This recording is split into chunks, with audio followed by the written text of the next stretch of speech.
What else do you use it for?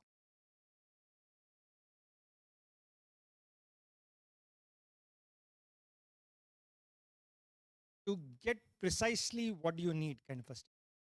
Okay? An example,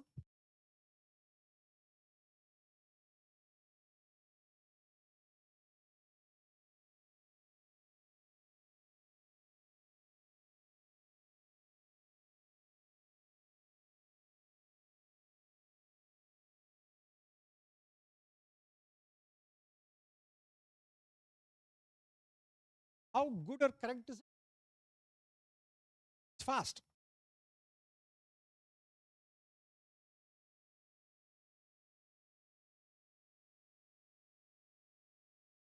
So it's very similar to what happens. How many of you, when you came here, took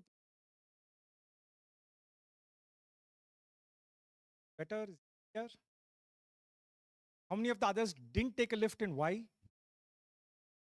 If the building were 10 floors, you have taken the lift. It's also true that that also means we walk less and it's bad for our muscle. We get less exercise, right? So there are tools which makes life easier, lift, etc.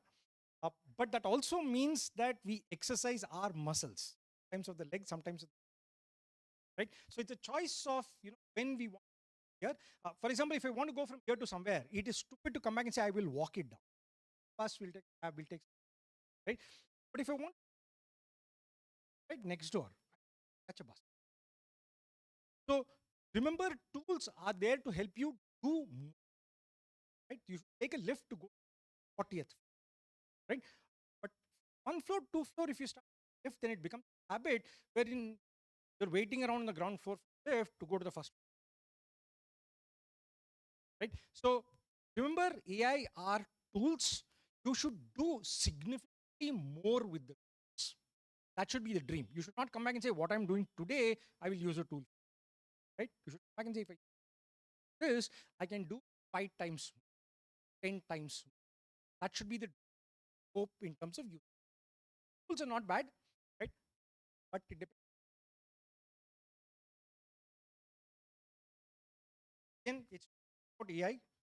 But one of the concerns we have is AI is sort of getting used here. Many of you hopefully will get through IAS. After you get through in IAS and you come to public policy, and you will be faced with a challenge.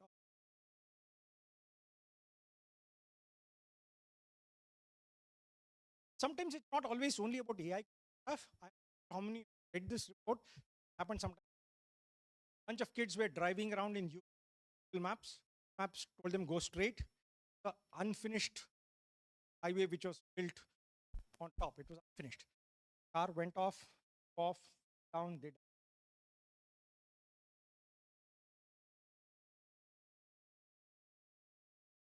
died. So all tools comes with its own risk. Challenge is you have to balance out the benefit versus no tool is great, no tool is good all the time, but it's all about a balance.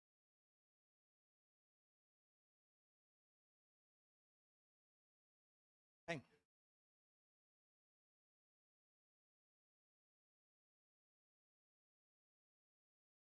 Not sure how many of you read about this. Uh, US used a AI tool to track and predict what are the places to bomb. The places it dropped a bomb was a bunch of kids. Predicted this was a site which has done intelligence. So happened that place had Iran intelligence 6 years ago, outdated info, right?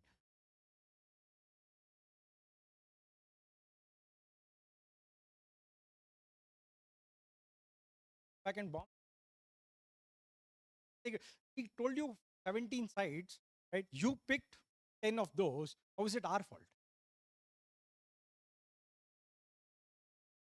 Come back and say it's not our fault. We have done research, but AI, blame on AI, us.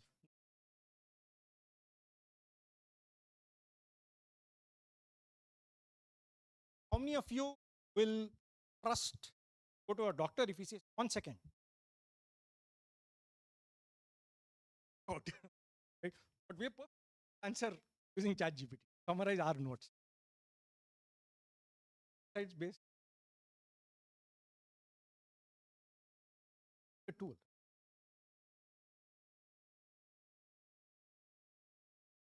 Interesting question. Think about. I'm not going to. I don't have all the answers. I'm not there to give all the answers, but I'm there to provide and what it right. I can. By the way, many of you might not know. A lot of your doctors are large hospitals have decided that behind the scene. Welcome to the new world. Whenever you visit a doctor.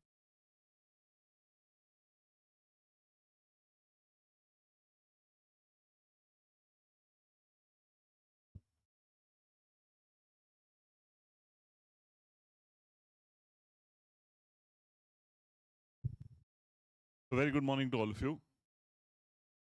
Always a pleasure and honor to have a session where we have minds that can empower us and enrich us. Today we are here for a session that is not academic, but something that will definitely have a major impact in your journey as an aspirant and more important as a citizen, an individual as you go forward.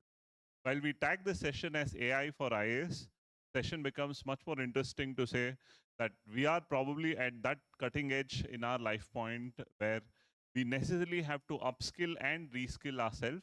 If not, few years is what I thought, but I was also updated to say few months that will be redundant. Okay, artificial intelligence is a reality. We have to learn and we have to work along. It's not about competing, it's about enabling ourselves to work along with artificial intelligence. So, what exactly is artificial intelligence? What is the impact that artificial intelligence is having on us?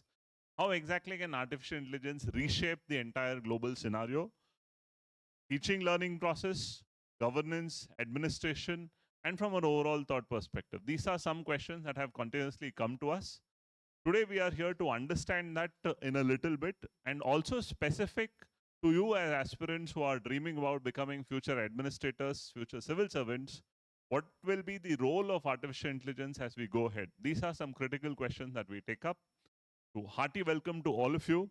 It's always a pleasure and honor to have amongst us Kedar sir, our chairman, a guiding pillar. Somebody who's always from the word go been very enthusiastic about learning and ensure that all of us learns along. And much more specifically, we have Mr. Praveen sir along with us. So this is a session which would not been possible without Thinker Foundation. The very meaning of Thinker is to idea of think and do. So Thinker Foundation is leading the way part when it comes to artificial intelligence, where we say AI for social good. So if there is artificial intelligence across in the scenario, how can you use artificial intelligence for a larger social good? That's the idea that we are working upon. So specifically to this session, a hearty welcome to Praveen sir and the entire team of Thinker Foundation. Today morning, we had an open idea exchange where we had some toppers, we had some industry experts, we also had a lot of tutors and our own faculty and team members, where we tried to exchange an idea about what is the scenario, what is that changing, how we can. We are now much more, like Kedar sir very nicely says, much bigger VVIPs that all of you are, because you are going to be the change makers of future. With this broad context, I would hand over the mic to Kedar sir to set a particular context of what has he seen things changing over his years of experience in administration. And today, in his active public life, what is that he sees technology's perspective from? And then we hand it over to Praveen sir. This session is definitely going to be a lot of interaction because some of you have already come up prepared questions. We received a lot of questions online, which again, most of you will be helping asking. And those who are attending the session online, please put in your questions on the chat box. We'll take up some questions on a limited basis. So I hand over the mic to Kedar sir. ಎಲ್ಲರಿಗೂ ನಮಸ್ಕಾರ. Of course, this session done by him, I have only the privilege of talking to. I always cherish. I don't know if you have heard Gururaj Kar says that whatever development happened first 1,000 years, 2020. Whatever happened in 1,000 years, same development achieved in the next 500. Whatever equivalent development,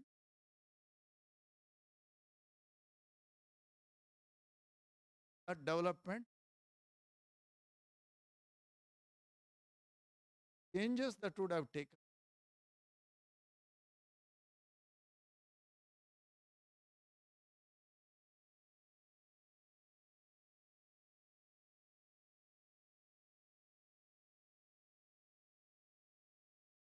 had gone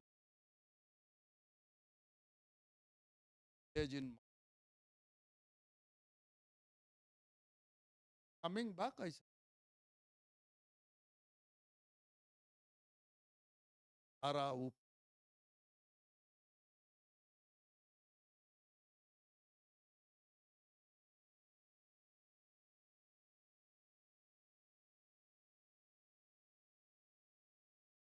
ಉಪ್ಪೆಕೊಂಡು ನೀರಂತ ನನ್ನ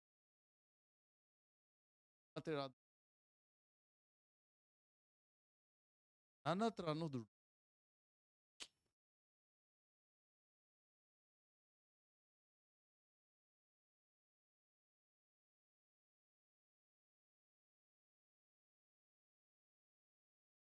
ಕೊಂಡ್ಸಿ ಹತ್ರ ಹೋದ್ವಿ.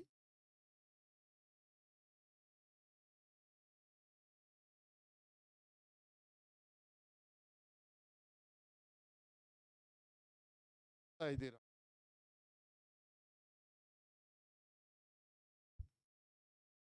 ಇದೆಯಾ ಸ್ವಾಮಿ ಅಂತ. I was shocked. ಇದೆಯಮ್ಮ.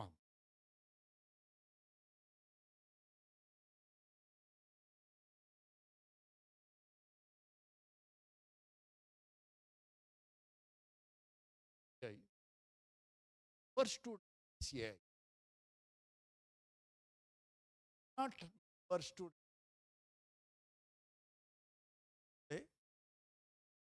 Guide you all. Second, wonderful article.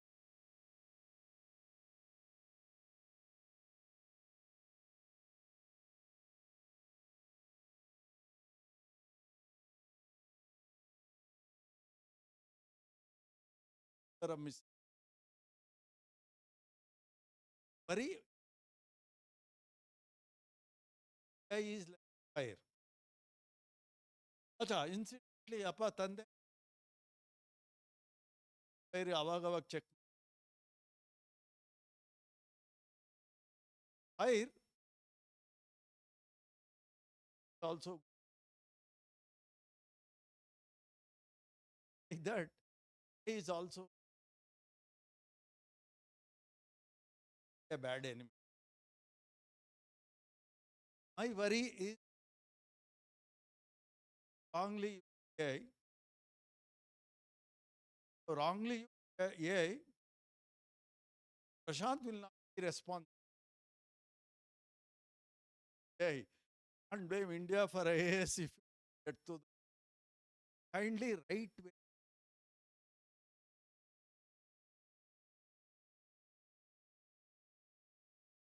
virtue. I also want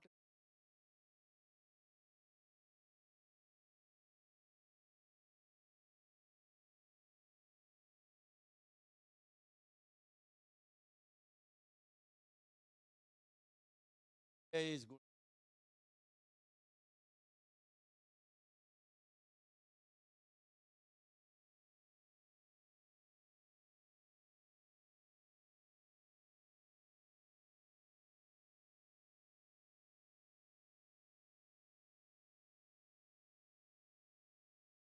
And I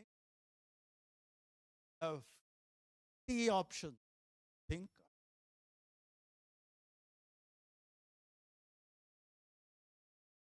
in those about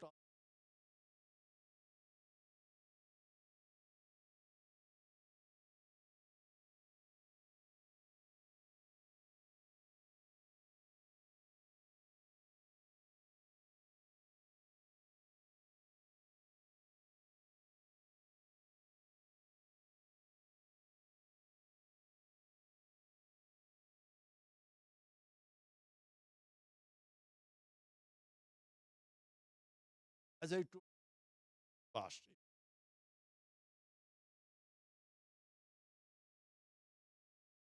thousand departments,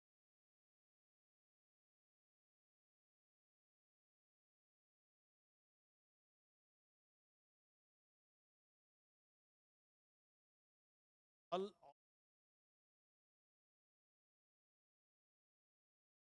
if you are, I,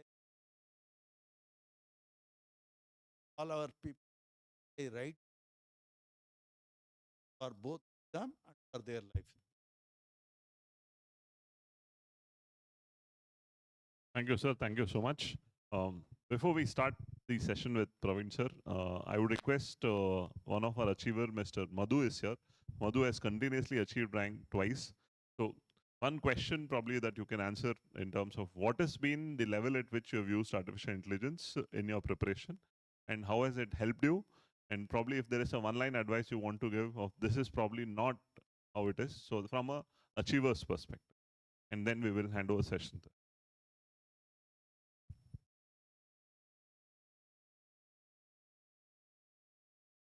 Hello everyone. I cleared UPSC in 2024, 2020, both years. I started using AI since 2023 or 2022, late 20. Like I started using ChatGPT, whatever the open sources that are available. But my preparation was since 2020. Like from 2020 to 2023, I completely relied on reading the basic thing without using AI, just referring to the websites directly. So my foundation was without AI, but I started using AI after getting the experience of UPSC attempts. Like I reached to interview twice, like 21 and 22 attempts. So I got that domain expert in UPSC preparation. In fact, in the previous session, sir mentioned AI is just a tool. It depends upon the domain expert how we can use it better. So that domain expertise helped me to AI in right way. So if I want to tell specifically how I used, definitely AI will be helpful in at all stages, be it prelims, mains, or interview. But prelims, it is based on facts, conceptual clarity. Their authenticity is very important and it is highly tested. So you can't rely on AI for checking the prelims answers. There almost, I would say, AI use will be very less. But however, AI can be used to assess your performance. Maybe what are your strengths and weaknesses. So performance of you in your mock papers. So based on that, you can improve. So like that, you can improve in like you can use AI in prelims. When it comes to mains and interview, I used AI to a large extent. Like for mains, it is difficult to get the refined content when we have so many websites, many UPC coaching websites we rely on for getting the notes. It is difficult to rely and difficult to summarize. For filling the gaps compared to my traditional sources, I used AI. For example, I would be giving one example. In Lakshmikant book, we don't get the analysis for Attorney General. So it has just given very basics like what is its constitutional status and what are their functions and challenges, etc. But however, the analysis part is highly missed. But I identified that gap. We need some analysis with respect to Attorney General. There is good content for Election Commission and CAG and other offices.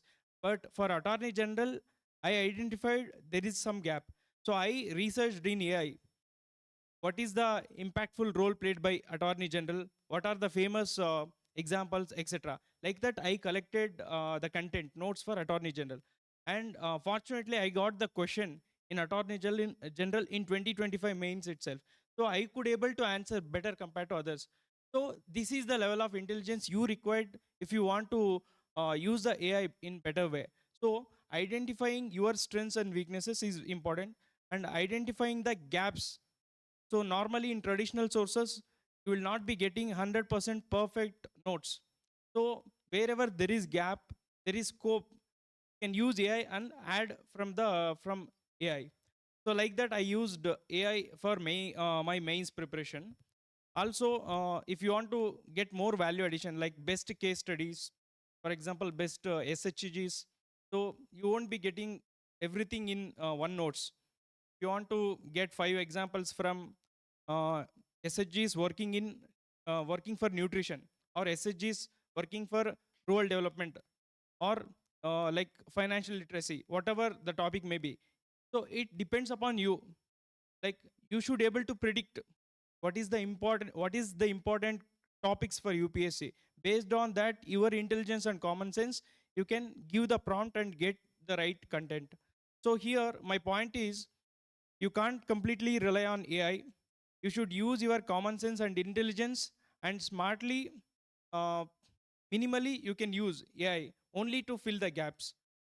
Fundamental aspects you can never replace, or you can never rely on AI.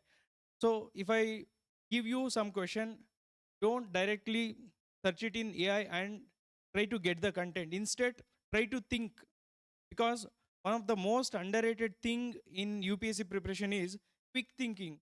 Quick thinking is highly tested in mains. So mains questions will be very complex compared to even test series questions, where most of the questions will be direct. In main exam, the questions will be very broad, interdisciplinary in nature, and there will be complex. Even to decode the question, it is a bit difficult. So to handle such questions in the real time, you should able to think quickly. When you rely on AI for the content, you will lose that practice of thinking. So your mind and your neural system will not get adaptable to that requirement of the exam. So that is the reason I am telling, you can use AI only to fill the gaps, and in a very minimal way. When it comes to interview, there also we can use AI, especially interview is mostly based on our DAF, detailed application form. I use, like, I come from Kolar. I asked ChatGPT to give 50 questions related to Kolar, and I prepared answer by my own. Only for generation of the questions, I used AI, not for answer. Answer I searched personally based on some websites.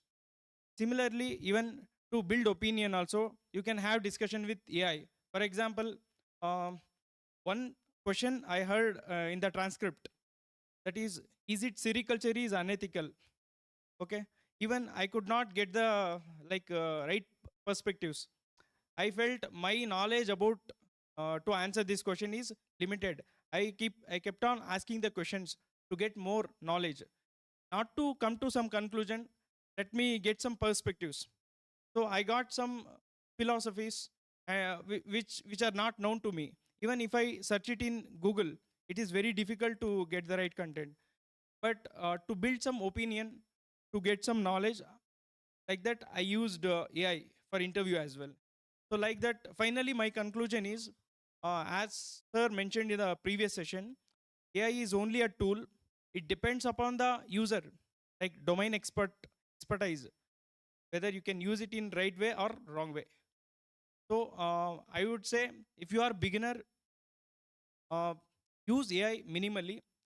Give importance to your brain, like think by your own self. After that, to learn something new, you can rely on AI. Thank you. Thank you so much.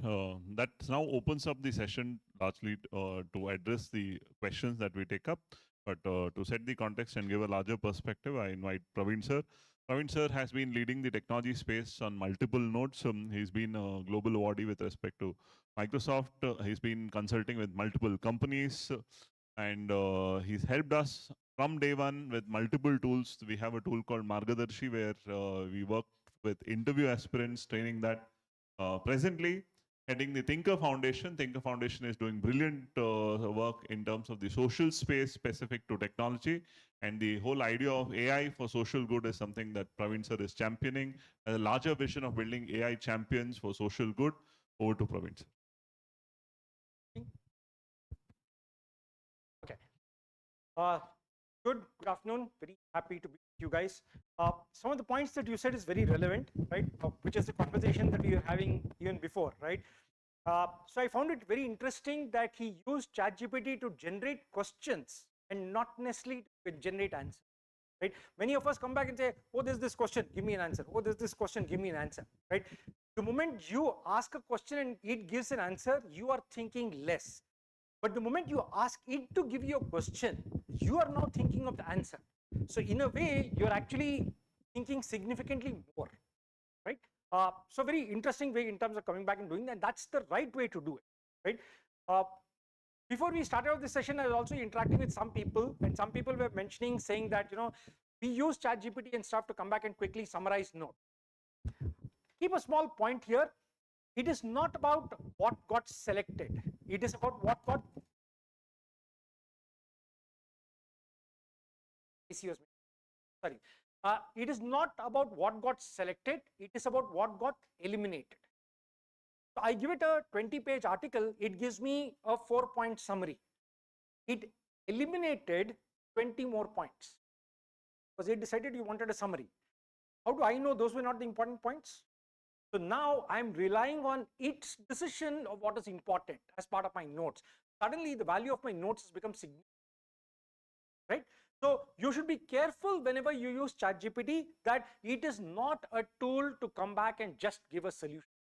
Not smart. It is, unfortunately, we call it artificial. Focus more on the artificial part and not on the intelligence part, right? It is not very. It's a tool. It's a tool which is meant to do prediction. Right? So I asked this question in the morning also. So I'll quickly ask you: how do you decide if you can cross the road when vehicles are coming from? All of us do, right? Aging system, which is bus is so far away, I can cross the road. First, cross the road where we are not meant to. Are crossing else, cross somewhere else. Okay. How do we take this decision? So when we are young, with our parents and others, we observe, right? We collect information, notice a pattern. Based on this, we take decision. That is what we do all the time, right? When you are coming back and looking at your phone and putting food in your mouth, you have this habit in terms of, you know where your mouth is, where else, you know, never put it wrong, right? A habit where we get, right? So we do an estimation, right? Most of the time, we look at a certain pattern. Based on the pattern, we come back and do it. Based on the test, that's how we be, right? All AI does is it helps you in terms of looking at observations and based on these patterns coming back and giving a prediction. How many of us, or all of you read the newspaper? In the newspaper, how many of us look at the weather? How many of us look whether it's going to rain or not? How many of us look at the paper and say, oh, it's going to rain, let me take umbrella and go to? 90% of the time we're like, what? It will rain, nothing happened today. Correct? How accurate is the rain prediction in newspaper? How long has rain prediction been happening in newspapers? Not so accurate. Why haven't we stopped it?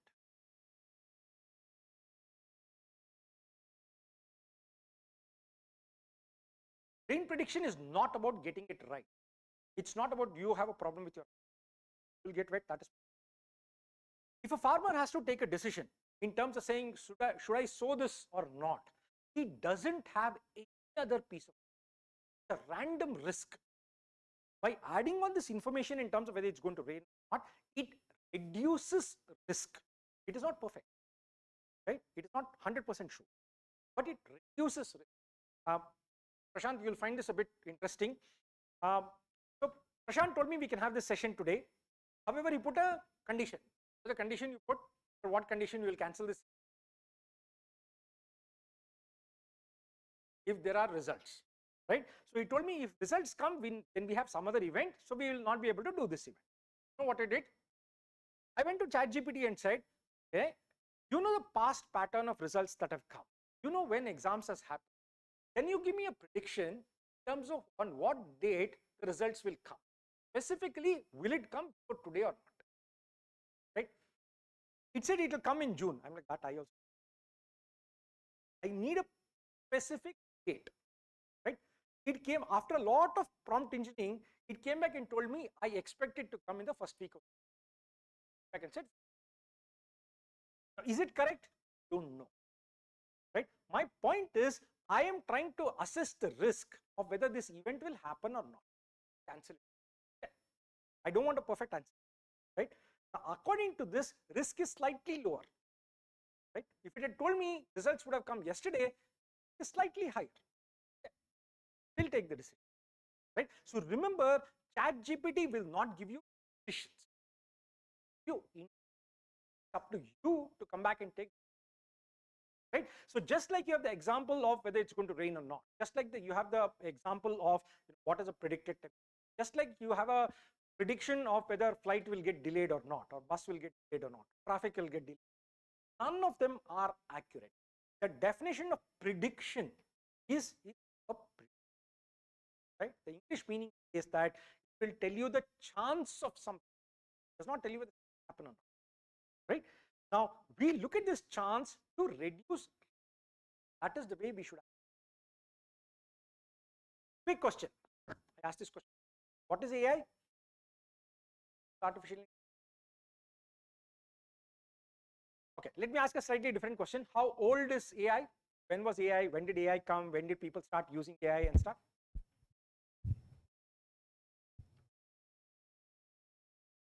So I met a person who did his PhD in AI in 1978. AI started in 1950. Right? It's not there forever. Why are we jumping around it now? Because it took a lot of compute, right? That time to make a prediction, because you had big computers, you have very. They could come back and do a prediction in around 3 to 4 months. What is that? Years, which bunch of black women come back and predict US space launching. What are the coordinates? Right. So NASA, when it had to predict in terms of what are the correct coordinates in terms of launching a space, time, had to do a lot of number. Right. It would take a team of 56 people doing mathematics. They came back and realized that people were doing mathematical coordination calculation in about 1 month. A computer could do it in a week. Which means if there is any change in weather prediction, it now take them a week to figure out whether I can launch the satellite. Right? That was the challenge. A lot of computing. Today, we can predict that in seconds. You open Google Map, I want to go from here to here, it will be right? Today, because compute has become faster, that doesn't necessarily better. How many of you trust Google Maps? Google Maps today to come. How many of you use Google Map whenever you want to go to some new place in Bangalore? I got it in auto, and the auto driver put on Google Maps. I asked him, where are you from? Yes sir, Bangalore. 25 ವರ್ಷ ಇಲ್ಲೇ auto drive ಮಾಡ್ತಾ. 25 years he's been driving auto in Bangalore, but he prefers to use the Google Map to know where to go. Why? Because of the traffic and stuff. He also has a gut feel. So what it told him is, from JP Nagar to go to the international airport, it told him go take the ring road, go all the way to Tumkur road area, from there take the ring road and come back. That's what it told him, and he went, followed it. Right? So the problem is, it's right. But the problem is this. Right? So you should understand, it's a prediction. It will do something. You cannot always trust it. You have to use your brain. So we use this term, like you have AD and BC. What is AD? What is the full form of AD and BC? Right? We use it as a dateline, right? Before and after kind of. So in the AI terms, we use this as above AI and below AI. Right? Above AI is when you're using. Below AI is when you ask it a question, you're not doing it. Above AI is when you ask it for the question, So AI is when you tell it a question, it gives the answer, right? So anytime you should not come back and use AI to stop you, right? Every time you should use AI to do more. That is when it actually. 2-3 quick things in terms of running you through. Okay. AI is already in use, lots of places. Few small things that I want you to keep in mind. AI-driven car went onto a footpath injuring multiple people while trying to avoid hitting one more person. People were sitting in the car decided somebody is coming, it went onto the footpath, hit somebody. Responsible? Driver says, I'm not driving, I'm sitting in the car, it's my car, I'm not driving. The car company says, I don't know, it's an AI engine, I sold it to him, it's his. Car statistics say instead of hitting him, I went and hit him. Ultimately, who pays to compensate? The legal case that's running in the US right now. Okay, this is actual something that's happened. It's not a hypothetical. So at some point of time, if you get a question like this, you should know in terms of what is the. Today AI conferences, we have a lot of legal people coming and right. US used an AI engine to come back and predict what sites to bomb as part of the war. One of the bombs that it puts was on a school site, bunch of kids. This site belonged to some intelligence office of Iraq some time ago. Okay, some time ago. Data was outdated. Now the AI engine company comes and says that it was a prediction. We gave you 17 sites, you picked 10. You have to take the decision. Right? It actually comes back and says that humans no longer have the competency to assess the AI's recommendation. This is the challenge that we are getting. Right? AI tells you do this, AI tells you dig a hole, we'll dig a hole. Right? Right? It's not an AI. Right? We are getting into dangerous territory, then we are coming back and trusting what AI says and does without understanding. Right? Anthropic released AI some time ago, as of February 6th. It is expected that we will lose a ton of jobs by the year. Right? Why are we losing jobs? So losing so many jobs that we'll largely, especially in a software hub like Bangalore, does it mean that we'll largely become jobless? Second part to it is AI will also generate news. These people will no longer be, however, new people will be. So this is a real world example. One of my friends was running a consultancy firm. They had a 60-member team. They have brought it down from 6 to 8 members. They are doing 4 times more work.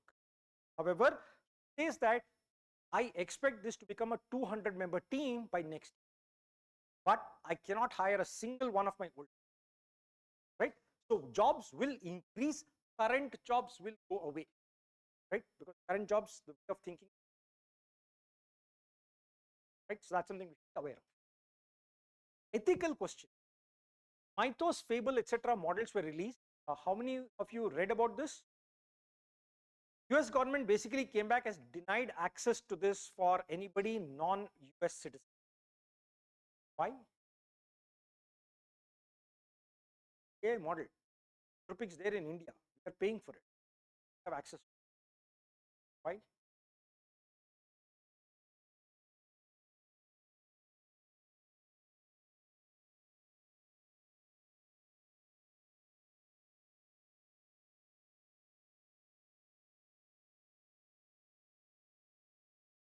So they want to find out the loopholes and stuff. They're not finding loopholes with the AI part of it. They found out that people who were using ethical hacking and stuff, they could hack into systems. What took them 8 months to hack into a system, with Mythos they could do it in 2 weeks. Right? Bank sites are vulnerable. Defense sites are vulnerable. Other important sites are vulnerable across the world. Right? So they came back and showcased that you can actually hack into a system in a matter of weeks. Did it in like 4, right, into a US security department. So the reason US has come back and said that nobody else has access to it is they want to use this to find the problems. They want to fix the problems in the US and then unleash it to the rest of the world. The rest of the world, your problem.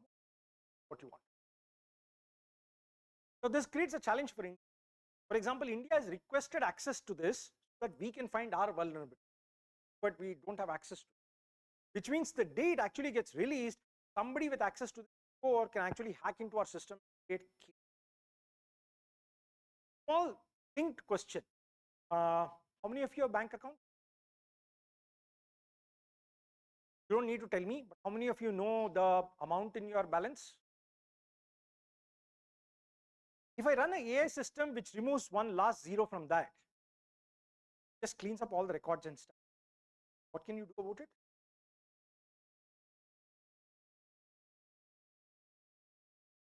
You've lost all digital proofs. Why do you think old people still go and get their passbooks printed? Today, we have come far from. So today, if somebody hacks into your bank system, comes back and removes a zero from that, comes back and deletes, it comes back and creates a chaos, literally left without all the hard-earned work that you have done, wherein your around parents have earned, others people have earned, they've got a salary, it's sitting there somewhere, can just be right. That is the world that we are, right, and that is why you are very, very careful in what this is.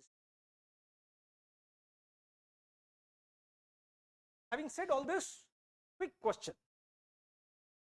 AI is a simple, all it does is a bunch. Can somebody predict the next number? 1, 2, 3, 4, 5, next number is 6. 3, 5, 7, what is the next number? 9. Right? It can be 9, it's an odd number. It can be 11, prime number. 9 is not a right. So it depends.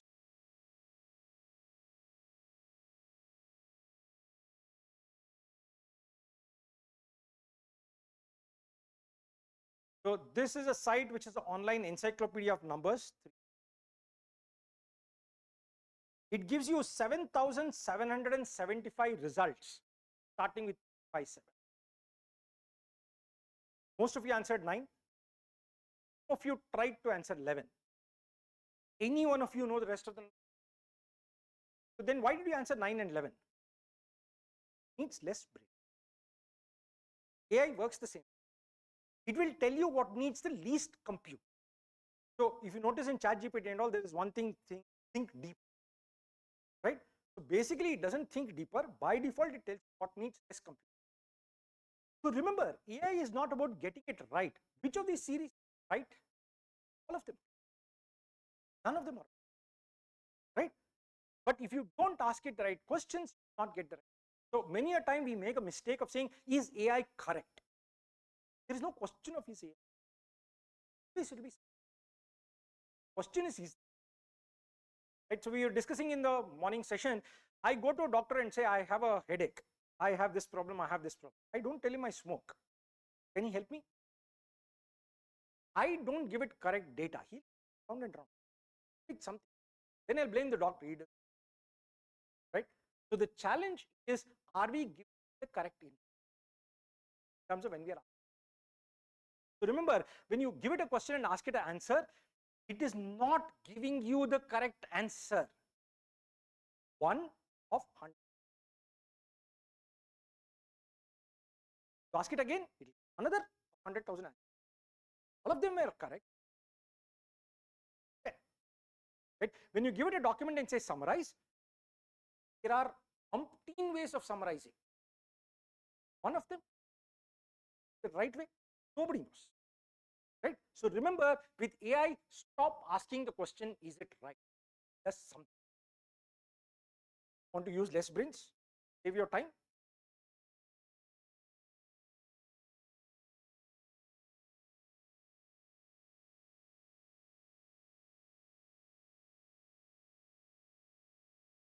We progress from numbers to what we call as ChatGPT, right? Second small understanding, ChatGPT does not understand what you say. ChatGPT uses something called a tokenizer. So if you notice all the colors below, you give it a sentence like this, it tokenizes into 49 tokens. So it has 268 characters, but it has consolidated that into 49. You can make a spelling mistake, you'll get the same. You can change English grammar, you'll get the same. You write everything, same topic, you'll get the same. Right? It is not precise.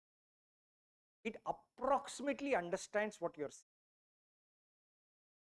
So I'll give you a small exercise. I'll tell something, I'll tell a character, I'll tell a word, you have to guess what it C. I mean character C. A. How does it know? It depends on the next word, it will populate and display. Small example I was giving in the morning, many a time ChatGPT does maths wrong, right? Why? What is 6 plus 4? What is 6 apples plus 4 bananas? 46. So ChatGPT is not doing math. ChatGPT looks up the internet, looks up various different data sources. Somewhere somebody would have said, I bought 4 apples and 5 bananas for 50 rupees. You ask is what is 4 plus 5? It will say correct. Wrong. 4 apples plus 5 bananas was 56. You did not give it enough information. You did not tell it I want to do math. So remember, it is not wrong. Whatever it was. You are not asking. Right? That becomes the challenge when you. There's a lot of prompt engine stuff around it.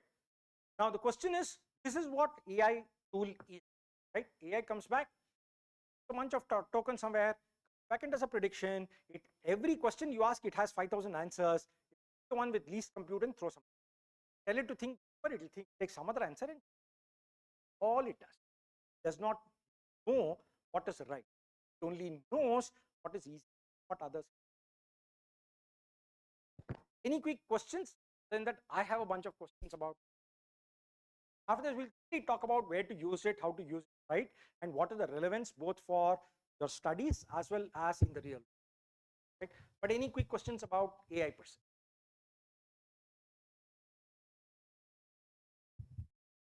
Got the pattern? So it's basically bunch of observations, some patterns which are there. You take the pattern and you come back and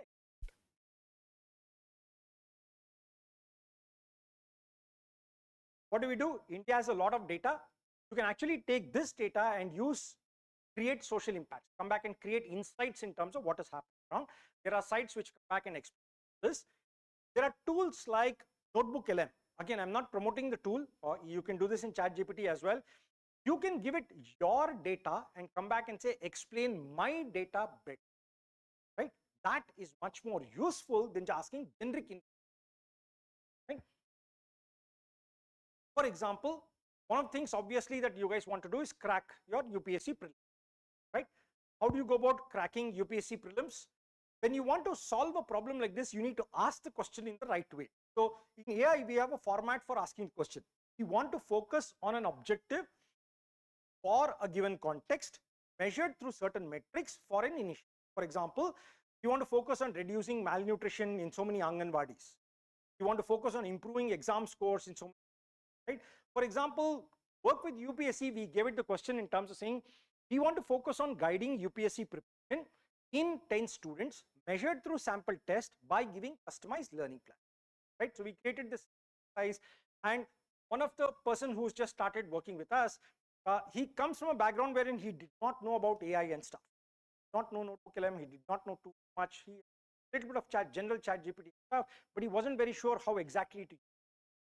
Now what he did was, he created this structure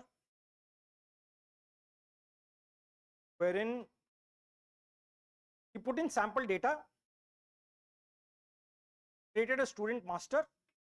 For every student, he came back and put down some definitions, number of attempts, attendance, study hours, confidence, test score, etc., given by the mentors. And he collected a bunch of mock question papers, mock quiz answer sheets, right? And he put it down in terms of saying current affairs, polity, economics, history, geography, etc., accuracy and negative, right? And he created multiple mock question papers, right, to collect all this data. At the end, he also came back and collected a bunch of mentor observations. Observations that, you sit down with a mentor, they'll come back and give you some input in terms. Now he took all of this, put it into Notebook LM and stuff, put it into ChatGPT, Gemini in case, okay? And what it gave was something. It came back and said, for the student, right, this is the study capacity, this is the attendance, this is the confidence, this is how his marks is going, this is his negative marking, which is alarmingly high, This is his strongest area. This is his weakest area. This is his behavioral pattern, right? And it also gave out a report, which is a 7-day, 30-day exam study plan. So detailed student report actually covered in terms of saying, subject ratings, root cause analysis for the subject. What is a 7-day action plan? Day 1, study geography from here. Day 3, study economy from here. Day 5, study technology. 30-day action plan, 3-to-1 revision strategy, right?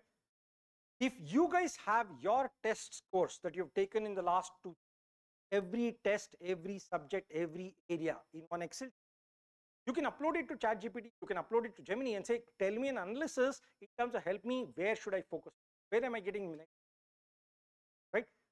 How many of you your scores from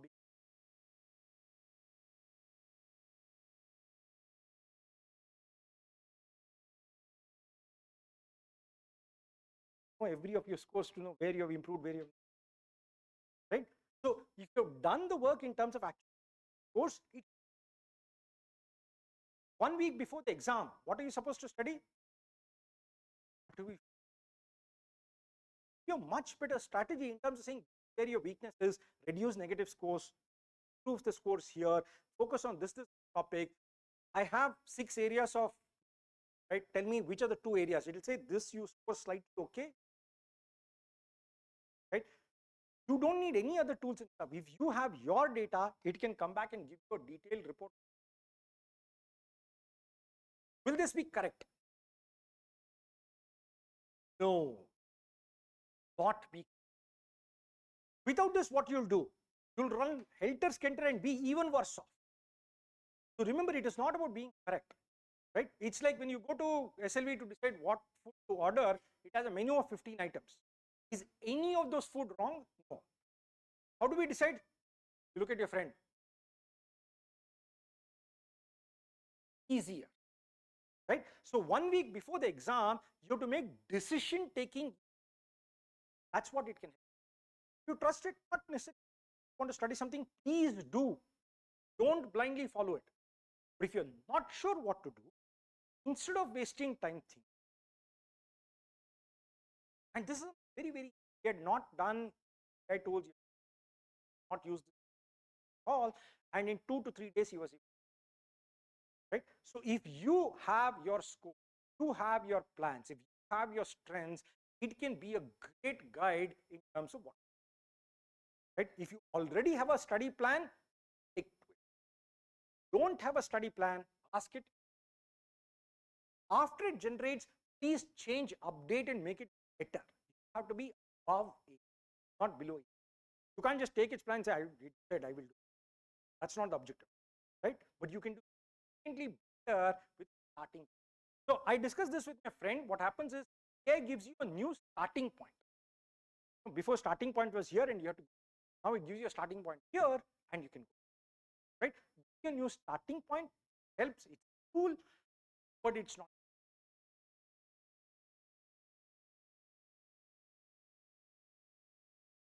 Not only can it do something like this in terms of giving this code, it can give you what we call as actionable insights, what you should do in a 30-day roadmap, what you should do, what are the areas that you should to reduce negative, take more tests, back and give you a map.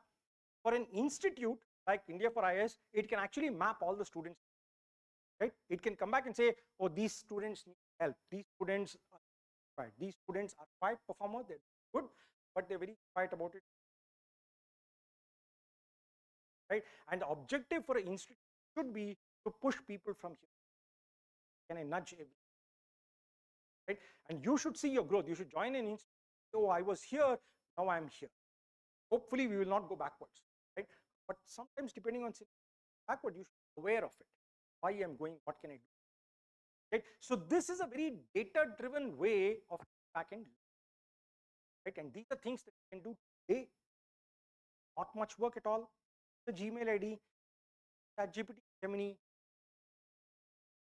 right? Look, doing. Any quick question? Does something like this help? In terms of saying, I have my study, I have my, all of you take tests, right? In terms of saying,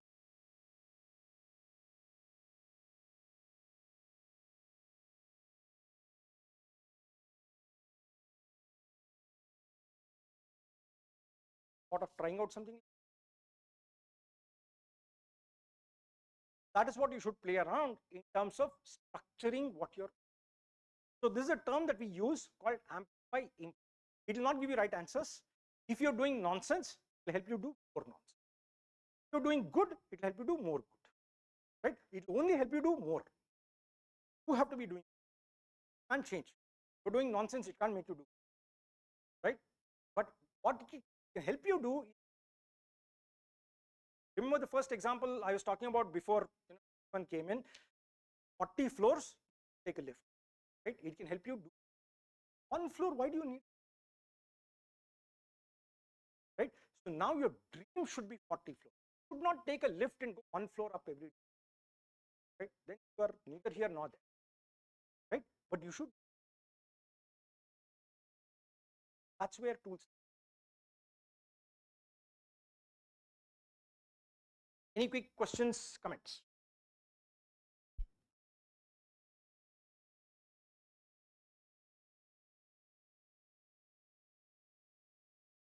I'm largely done with the topic. I have only one small point note. It is not just about UPSC.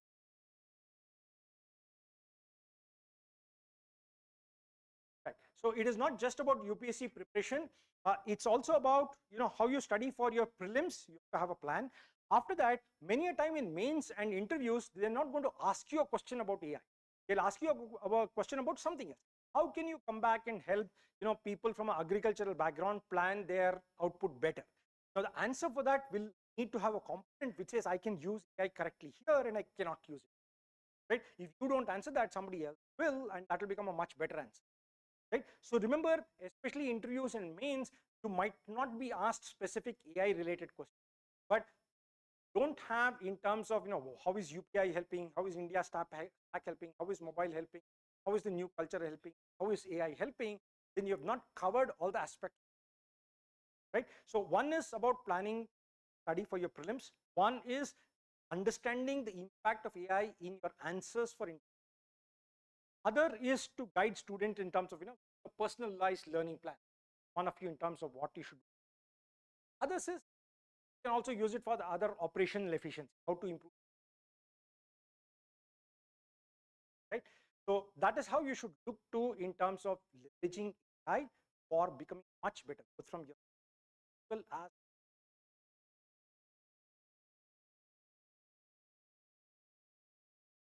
Any quick questions? Yeah. So session is now open for questions. We have received some questions online also. Any of you have understood the perspective and general, some of you might be using AI and would want to use AI. Any such, right? It can be curiosity oriented questions. It can be thought oriented questions. Please feel free and post your question.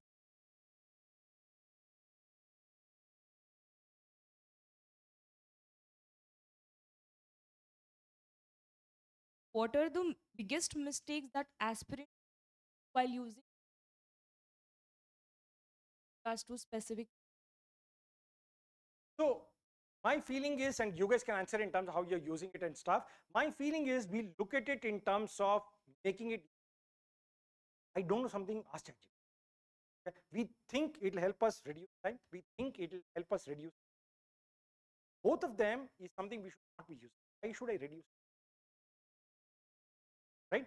So you should not look to Chat and ChatGPT, like I showed you, no, it is just one of many. So to ChatGPT, you ask any question in the world, it has 3,000 opinions.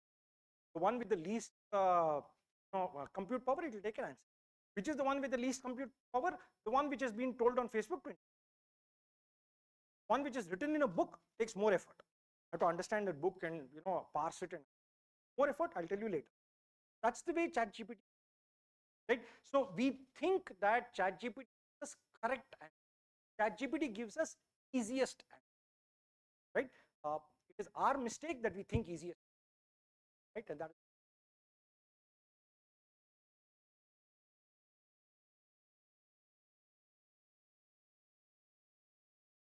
any information, okay, AI uses a term called hallucinate, right? Hallucination basically is, I have 2000 different answers, I'll randomly pick up an answer and give it to you. The simple example I gave you is 6 plus 4, it will 56. It has a logic to it, not wrong. Knows that 6 apples plus 4 bananas costs 56 somewhere, right? But the problem is you don't know the context of that, right? So you should not use ChatGPT for anything related to facts, related with actual specific outcome. You should use it to you. So this is a joke that we tell, saying that till now we had a lot of questions, we were hunting for answers. Now ChatGPT has all the answers, we are hunting, right? The biggest thing you should use in ChatGPT is you should get more and more, not answers. Whenever by chance if you get an answer, ask it in terms of saying what is the reference of this answer, which website do you have this answer, go there and actually, that is the answer. AI will preparation easy. Just it will make it learning easy. How it is. Neither one of them. AI is a tool, right? How you use it is up to you. Today what happens is there is so much to read, part of you, you can't prioritize, right? It becomes difficult. One of the things they keep telling you is, current affairs, please be in touch. Current affairs, please be. Read newspaper and stuff. Some things you'll miss, right? So if you come back and say there are certain current affairs I want to be of, can you point me news articles when it comes to this? Can you summarize and tell me the current affairs that I should read on a regular basis? But you actually go and read that article. Don't ask ChatGPT. So whenever ChatGPT summarizes, it will take a 20-page document and give you a half page, which means it has eliminated 19 and a half pages. Which of the 19 and a half pages is important you do? Right? Now you should read this half page. If you think it's interesting, you should go back and read that video. Right? As long as you only read this half a page, you've lost so much of information. That becomes.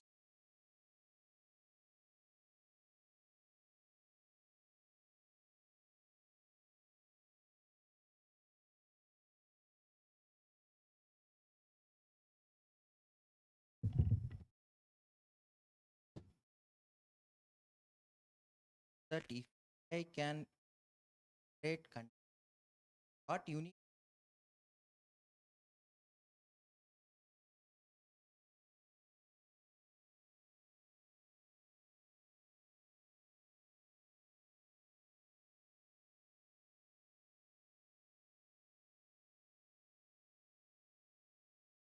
Correct. But I will go one more step. Even the recommendation that it gives, it is more of a suggestion, right? Let me ask you a question this way. How many of you are familiar with Shakespeare? How long ago did he write his books? 100 years. Why don't we have 100? Don't, right? Train the model on Shakespeare. Come back and tell it, write another 100 Shakespeare. It knows the pattern of yes, right? What you have to do is you have to bring. It can give you the English, it can give you that it can take based on what others said, not generate, right? It can generate music. Many people are using AI to generate. So again, this is an article that you guys should absolutely read about. A.R. Rahman comes back and says that I use AI to generate music. Good or bad? Most famous, right? He uses AI. Why? He also adds on saying that anything that's been AI generated, I have never used in my life. Now you understand the connection. He says, I have an idea to try out a music. I want to know how it sounds. AI gives it to me. I'm like, oh, this is elimination he used. Selection, right? So before he was saying that I was able to compose 100 pieces of music in 2 years, from which I would select 3. Today I can generate 100 elements of music, right? So AI is excellent in terms of approximate patterns and, not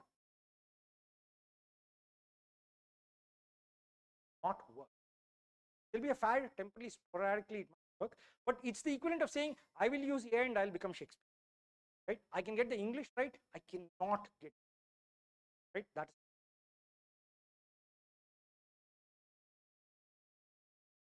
absolute right. Again, this is very a nice, interesting point.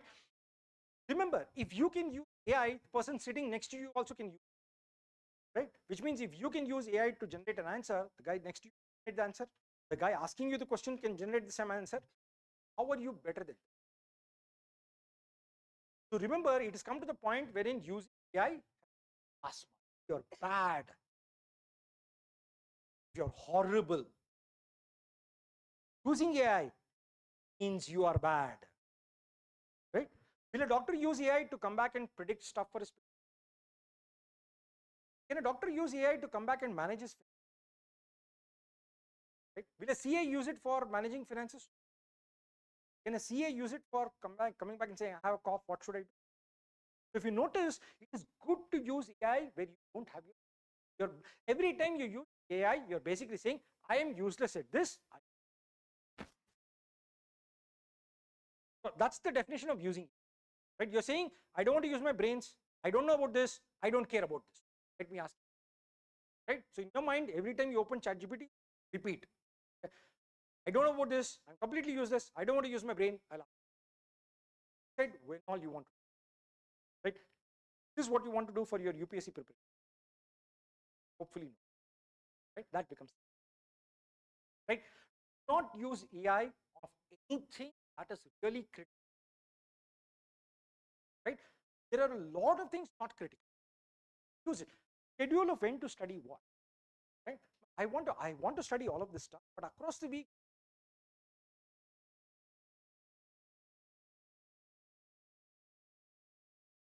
right? You want to study 3 out of 20 things. You don't know which 3. You know which 3? What you know. Don't know. Ask. Right? Every place you are incompetent, try to become. Also remember, every place you are using AI, right? Build competence.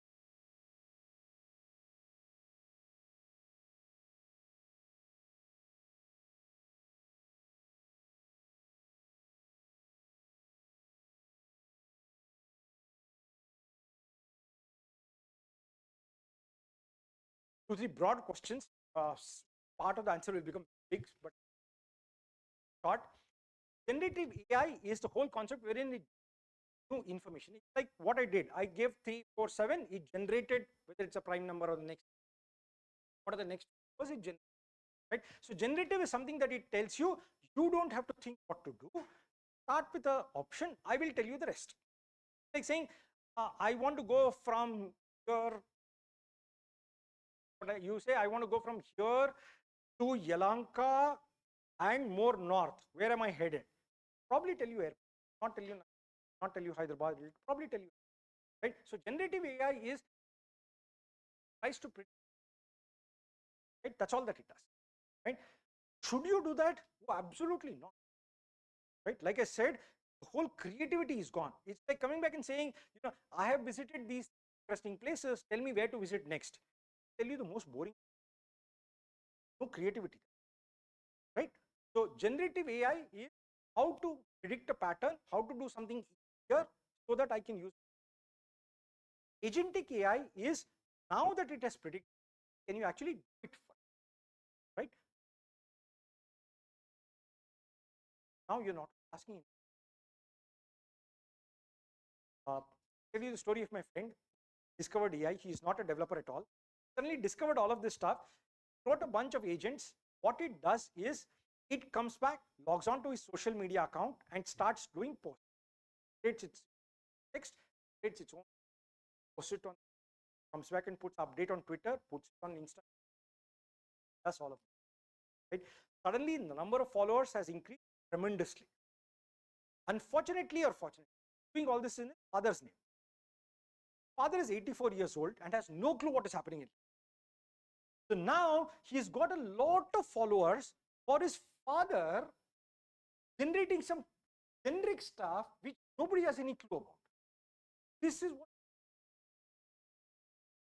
right? So not only can it tell you in terms of what should be done, it can actually go and do it for you, right? The question again is, so all of this is what we call as amplified. Does you're doing good work, it will useless work, it will do more useless, right? That becomes. You got a last question. Generative AI, agentic. How can it help in terms of transforming, educating, governance? I'm very skeptical. This is a discussion we had with other IAS aspirants stuff in the morning. The point is, you should use it to accelerate your research. An IAS officer in Tamil Nadu came back and said that women empowerment program, they wanted to put a plan. They had to do a survey, which would have taken them around 10 months. They were able to use generative AI, harvest documents from other places, valid sources, and they price it in. So proposal which took 10 months took 2 weeks. But every line they read, they studied in, right? So you can actually accelerate a lot of research and stuff much better. Help you take decisions, right? Because today what happens is you have to do so much of work and then do it. You have to do 1 year of work and then take a 2-hour decision. Now you can do 1 week of work and take, right? But decisions, work, it should. That's the ChatGPT can't study and become an IAS officer. You can recommend, you have to study and become an IAS.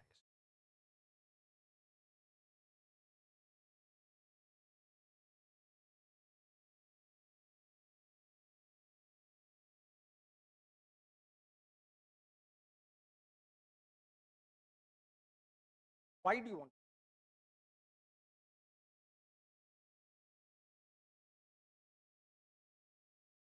There is something called that you get to you.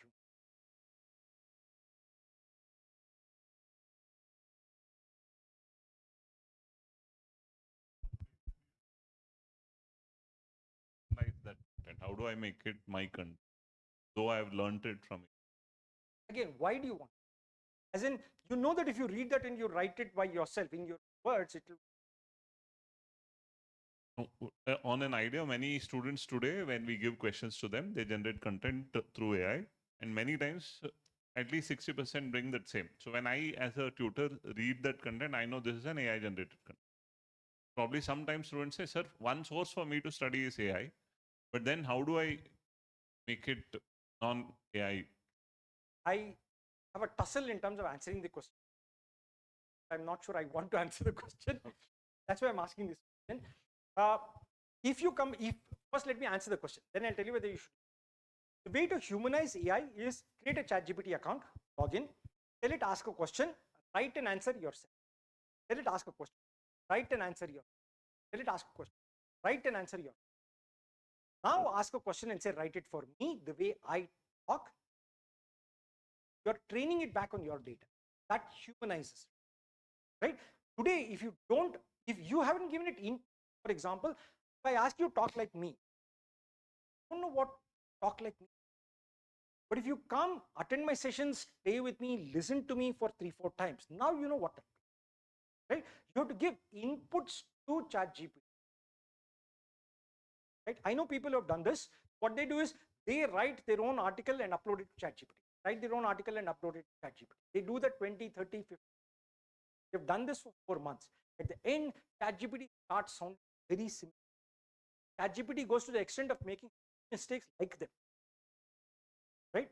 Very specifically. They have a certain way of grammatical use or a certain word that they use. ChatGPT starts using that.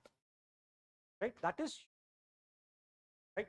So my question is, ethically, why should you? Right? I'll extend this to 2-3 more, which is where it becomes dangerous.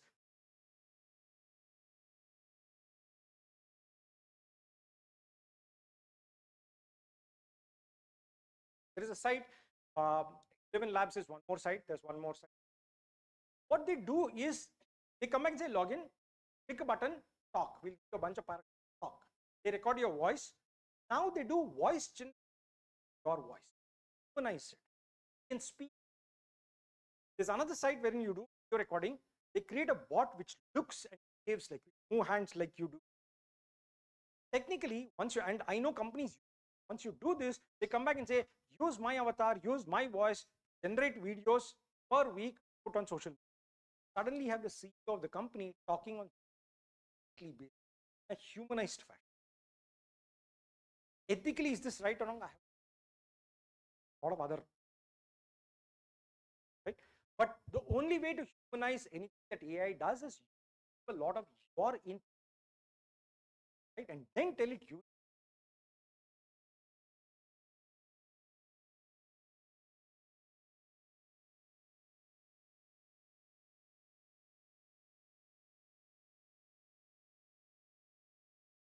Again, why do you want to use AI for? I'm assuming you joined India for IS to do that. So you want to stop coming to India for IS and use it.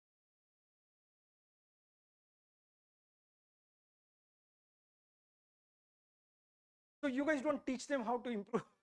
I'm sorry, right? So remember, what you have to do if you are using AI to do that, you're switching off your brain. Like I've been telling 10. The moment you tell AI, do this, do this, do this, you're switching off your brain. Of your brains, when you go to the exam, you will answer with your brains, right? So you can use AI for tips. You can use AI for suggestions. Use AI to say, I will give you, tell me what I can do, what I should change. Then write the answer and upload it. So practice a lot in terms of your answers and asking it, read it, rather than asking it, right? Then it will come back and say, okay, this was your grade, this is what you did, you can do the introduction better this way. But start with you put, don't start with. Remember, the moment you give a document input, it is now you in the moment you ask ChatGPT, is 500,000 people in the world, what are they doing? Right? Questions are very different. Look at how to improve by coming back, taking your answer. You know that you can write the answer in handwritten stuff, upload it to ChatGPT, and tell me. Parse handwriting and what you've written back in grade. Right? Ask it. So write answers, ask it, help you your answer.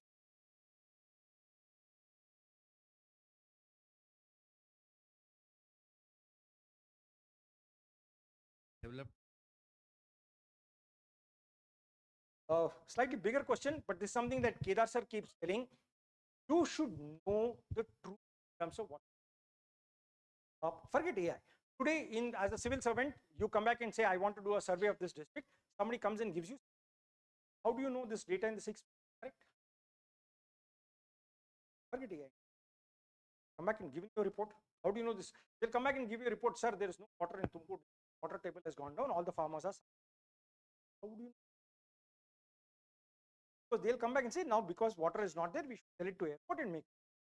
Objective is to make money out of the airport. Objective is not to solve the same thing here. Right? So AI can give any information. You have to validate it with, right? If you not, so AI will give this answer faster, right? Today, what you are generating in terms of files and stuff, it was taking you 3 months. AI can get you this data in 1 week. You still have to, don't have the habit of validating, don't have the habit of coding. For example, we asked ChatGPT some statistics, right? Some malnutrition. Came back and said malnutrition in Karnataka is 8,000 something. Right? Then it said malnutrition in Tumkur is 67,000 something. So telling me in one district is 90. Nothing else is there in all the rest of it. Right? Problem there. Go and validate it, it'll say sorry, I was hallucinating, and it corrects that. Right? So you should have the all AI will hallucinate. Remember, wrote something, not be correct. Your job to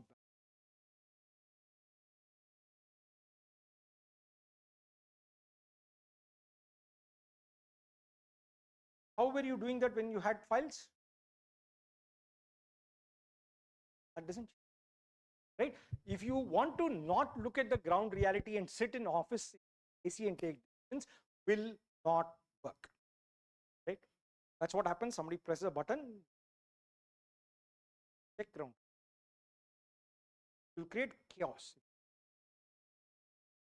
You'll create chaos faster and bigger chaos that you'll. Right? Any other question?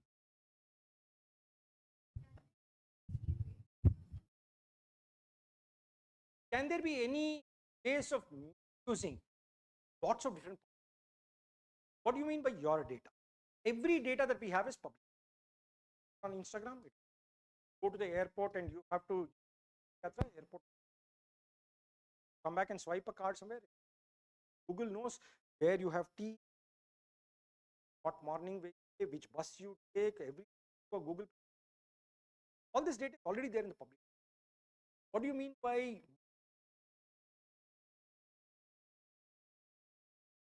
first of all, I'll come to the AI part. What do you mean your data? Data is no longer yours. Public information. Anything that is not public, not give. So there's a joke in my family saying whenever somebody asks me for a card, I act as if somebody is asking for me. Right? So do you know that you're not required to furnish your? So when my daughter was in 9th, they sent a notice home saying that for all these registration 7th, they sent a notice home saying, for exam and other purposes, share your entire Aadhaar detail.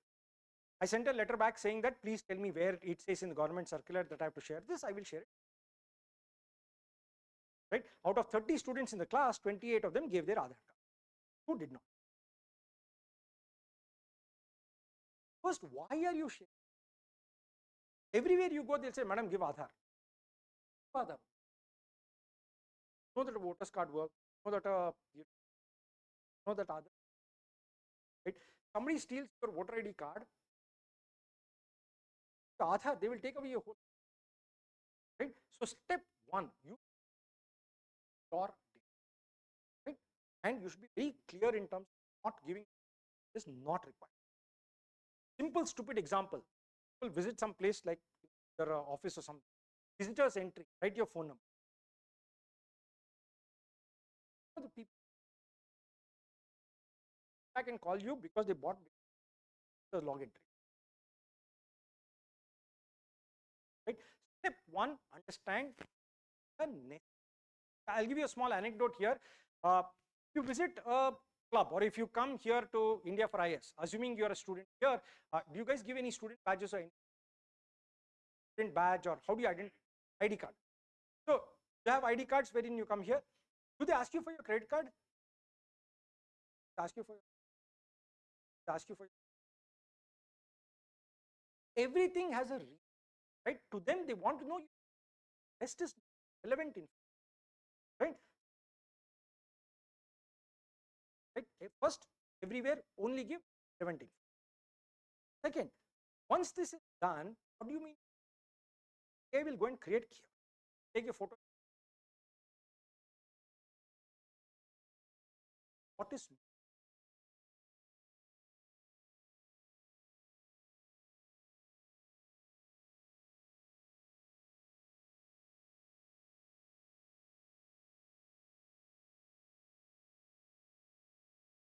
so I'll put it like this. AI will not come back and create a chaos, but somebody with a bad intention can use AI to create. So today, if a cyber criminal was hacking into your account and right, AI, he can do it in 1 minute. But it still needs a criminal behind. AI will not. Right? So one of the reasons why mythos and stopped. Right? So a criminal with AI is far more risk than a.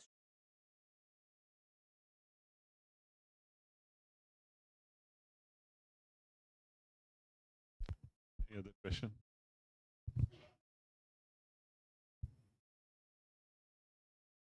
Good. Yeah. So one concern of late is the addiction to AI. A lot of students are continuously dependent on AI. Probably yesterday I read the news of there are de-addiction centers of AI also. How far are we, or how near are we to? From India perspective, I think we are a bit less, but this is something that's a pandemic that's growing. So AI addiction is basically you wake up in the morning and say, what should I have for breakfast? Ask AI. Like I said, once you get into the habit of using brain less, you start using less brains. Right? What message should I send on WhatsApp? Whom should I wish good morning? What breakfast should I have, bath or not? Not asking. Right? There are people who have got into this and they have started de-addiction centers to help them in terms of not using. I think it's a general addiction problem. What does alcohol do? Alcohol allows you to make a decision, right? When you're sitting scrolling to Instagram, you just watching TV and not doing a bugged move. So I think human beings have this tendency in life to get into habits of thinking less energy, way of conserving our body power. But the moment you think less, it's like using muscles. Don't walk for 3.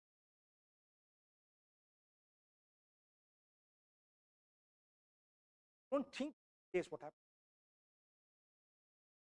right? So all of this becomes addiction centers, wherein more and more AI you use, the less and less of it in terms of saying start using AI a lot, you'll get better, there you'll go mentally, right? So fight to come back. That state, then, but it's a habit. Once you start using it, it is very addictive. I want to go for a movie. Which I go? At Jeep. Asking your friends, what food should I have today? Come to the point. That is where Some questions we have received online are kind of yes or no. Multiple tools of AI today, each platform. Which AI tool should I prefer, or what should be the criteria on preference of AI tools? good question. It doesn't matter, right? The way I put it is, all of them are different Formula One cars, right? If you want to pick Formula One cars, all of them are different vehicles or cars, two-wheeler. So I have to ask you, saying which two-wheeler will you pick to buy, which is right? Why is the same, right? A small example I'll give you is ChatGPT is trained on Microsoft 360, which means a lot of answers are very similar to the way people send mail. Gemini is trained on Gmail. The answers are very similar to how friends talk to each other. Grok is trained on Twitter, which is very opinionated and people literally abuse each other. Grok tends to be, right? So each of them have their own characteristics. Characteristics are comfort. The data behind the scene largely the same. Like I told you, the characteristics and behaviors are right. Some of them take 1 month to catch up. Current affairs. It was very amusing. Claude new version in February 6th, right? February 20th, I asked Claude which is the latest version. Right? I went to Gemini and said which is the latest version of Claude. It said that Claude really better than Claude, right? Because Gemini is used in terms of Google search and being created. Claude is used more in terms of depth and more correct answer. Unless it correct answer, it right. So all different. Doesn't matter which, but understand the characteristics. Keep at least 2 or 3. I have this habit. I'll ask a question to ChatGPT, then I'll say I will verify this with Gemini. Suddenly the answer changes. Right? I tell Gemini I will verify this with Claude. Suddenly the answer becomes right. More than 1 inch. Before the next question, sir, as a follow-up, said ChatGPT uses Microsoft Documents and also Gmail by Gemini. So, is the understanding that all the MS Doc documents that people create are accessed? No, that's not true. It's a very generic statement. So when I say it uses Office documents, there are public Hotmail and Hotmail and Outlook accounts. They only have access, right? Gmail again has only access to public accounts. Notice in your structure, it says that these are free for those are because a paid account and price it does. Should I make AI my teacher or my assistant? Always your assistant. It is not a teacher.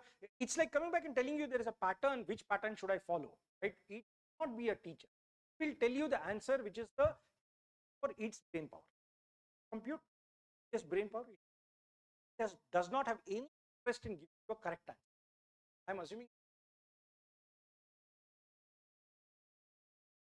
engine does. Assistant who should decide what you want to do can help you do that better. All that you should. Is there any restriction on the number of hours that I should realistically use AI for per day? There is a general concern in terms of number of hours you should in terms of online, especially to a minimum. I would put it like this: don't come back and say open chat GPT and start asking questions. Write down the questions.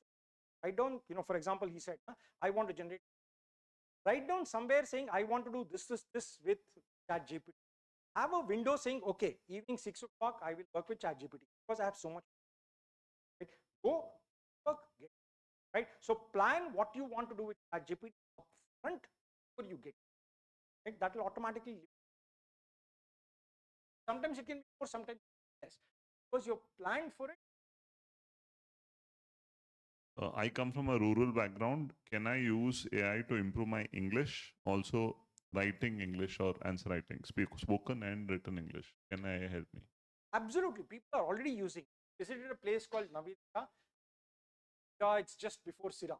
Right, there a bunch of kids from a rural kind of background. They're back and learning stuff. Out of nearly 30 kids, they asked how many of you are using ChatGPT. Are using. What do you use it for? To find career guidance. One question: what is the Probably the fluency and vocabulary. I don't know. so that is a slightly bigger debate we were having internally. Somebody who's a tourist guide at Hampi, right? If he says Messi football very good, doesn't need to be. You have to decide when you what does it, right? I'm sure all of us don't. Then where is the, because a lot of times you vocabulary, right? So pick in, ask the right. I want to improve. Bad question. How will I measure my fluency? I want to come back and Now that you brought the traveling topic, sir, very recent experience of my own. I had this experience to go abroad. So in France, most of them who drive cars are Algerians. They are familiar with French but not English. So the moment I started talking to them, I said, which language? I said English. So in all of their cabs, they have two phones. One for the Google Map, the other one, they turned on ChatGPT. They started speaking French, and that used to translate me in English. My question was to go back in English. That used to be translated back in French. And that's how the conversation was happening for almost 20, 25 minutes, morning, afternoon, evening, all and these technically, weekends. why are you? No, because there's something I tell people saying that when we go to a Microsoft conference, Chinese people speaking Chinese, French people, German people speaking, and we do a bad job, right? Why? Right? So there are places that you need English, there are places that you don't. So it's important to come back and say that if I want to improve my English, I want to improve for what, right? You need to be clear of that and then work. Many a time it's about thinking an idea in English, able to put it across. That is more important. Personal example, I went Ranchi in class 8, bad in Hindi, out of 100. Struggle. Then my requirement was to get grammar for just.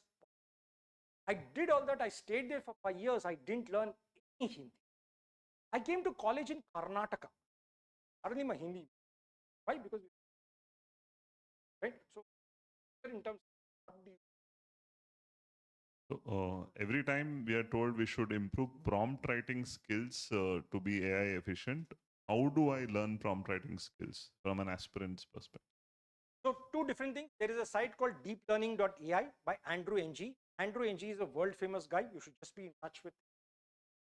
Was in Google. He's a Harvard professor. He runs his own AI consulting and stuff. There's a site called deeplearning.ai. Has a specific course in terms of how to improve. Has a course on background of AI.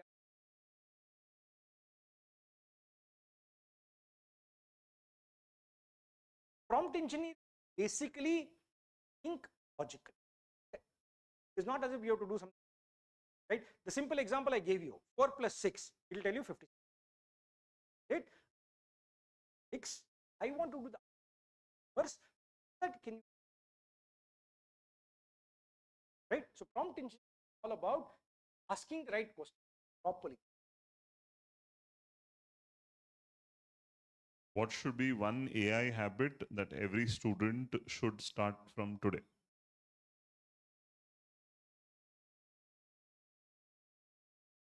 Learn what not to use. Because there is many sites telling you can do this, you can do this. You don't learn what not, or you will never learn how to use it. Right? There's nothing wrong with it, but you should know what it is bad for and then use it. Right? So my one strong suggestion is make down a list. This case not good. In this case, it is not. Then go ahead. Aware of the sites. Can AI replace mentors, books, and newspapers going ahead, given the amount of data that it throws up to? AI can replace bad mentors, bad books, and bad sources. Our challenge whether we want, right? If you're not bad, it cannot replace. So, me when I write an English novel, AI can absolutely, I cannot replace. Everything bad will get replaced. AI has the power, AI plus robotics, everything bad will get. Our decision is I don't want to be. When you're using AI, you're coming back and saying, I don't want to be bad, I want to become at least as good as you. But you're saying you're better than me. You're learning from it. Your challenge is how do you become better than me? Only one last question, sir. As an aspiring civil servant, what AI skills should I start developing from today to remain relevant for the upcoming future? Two things. One, learn to have a conversation with AI, right? Don't ask it answers. Have a conversation. Second, learn to have a pulse of finding out when it is right, when it is right. Question that you asked me, I'm saying, tell me something, how do I know it is right? I can guarantee you, Kedar sir will ask ChatGPT something, he'll tell something, he'll have the pulse of whether it's right or not, right? Because he, right? So learn to talk to it, learn to have the pulse. I'll end with a small anecdote. I went to my friend's place in the US. He had a car. I told him, can I drive? I started driving. The car had a problem wherein the moment I started driving, it would go to the left. I had to fight to get it. Then again, it would again fight to get it started. I had a problem in steering where it would go to the left. And sits and just drives. My friend has gotten a habit of the problem in his. Now, if you fix it, he'll have a problem, right? So this becomes our happens is once we start using AI, AI has its own non, right? Unless we know what is right, shift, right? So we should not let AI drive us. We should be the driver's seat. Let AI help us drive. That becomes Any one last question that you would want to throw up from your side after hearing all the comments? not question any opinion, any thoughts. Or where do we go ahead from here, sir? How do we help students enrich themselves? What can we do? So specifically, students, step one, start tracking what you're doing. Keep all your scores, understand your tests that you took, tests in what subjects, what topics of subjects, start tracking that. Keep an Excel sheet of what you have been, right? If you have that, it can be a lot more guidance, right? So be much more specific in terms of your planning for your preparation. Second, like that person said, every place asks to ask, use it to become, make it into a tube rather than into an answer, right? Ask it to, right? It will do a great job. You can do this, great way to.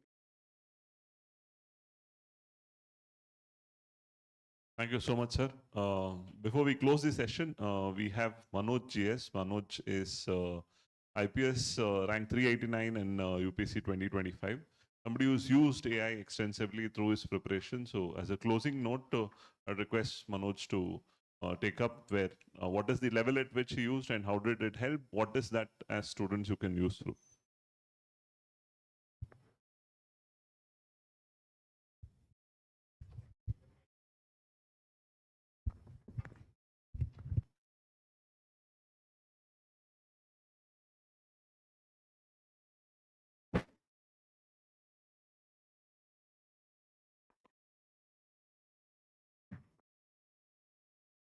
plain.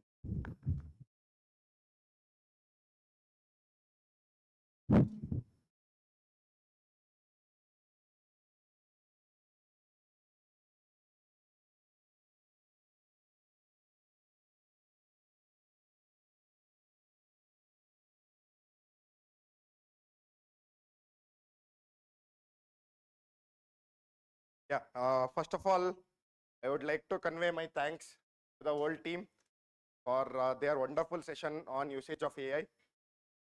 Because if you know, you can divide the PSC preparation to multiple phases.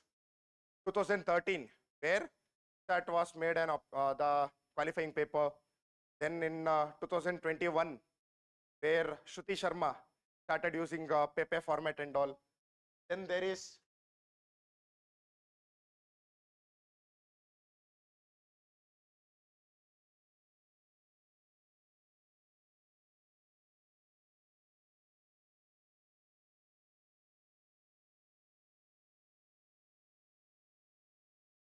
the another phase, because till Shruti Sharma everyone were writing generic answers. After that everyone started writing very unique examples and all. Then after that it comes down to 2024-25, especially 2025, the previous attempt, where the usage of AI started rising as a trend. So in year, why what I have observed is that when I discuss with my peers who got selected this year, they have used AI in one or the other way to efficiently do what used to take 3 hours, 4 hours, to do that in 5-10 minutes. So even if you know, like if you have gone through the videos of All India Rank 3, Akansh Dul sir, he highlights the importance of AI usage in our UPSC preparation. So that is why let me tell you how I used AI for my preparation. That way you can get some insights on how to integrate AI. Before that, I would like to quote a quote by Steve Jobs. That is, AI will not replace humans. The humans who use AI will replace the humans who does not use AI. So here, what does UPSC expects from us? UPSC expects a civil servant to be adaptable, to be digitally literate, to learn from whatever the trend that is happening around us, to show curiosity in exploring the things around us.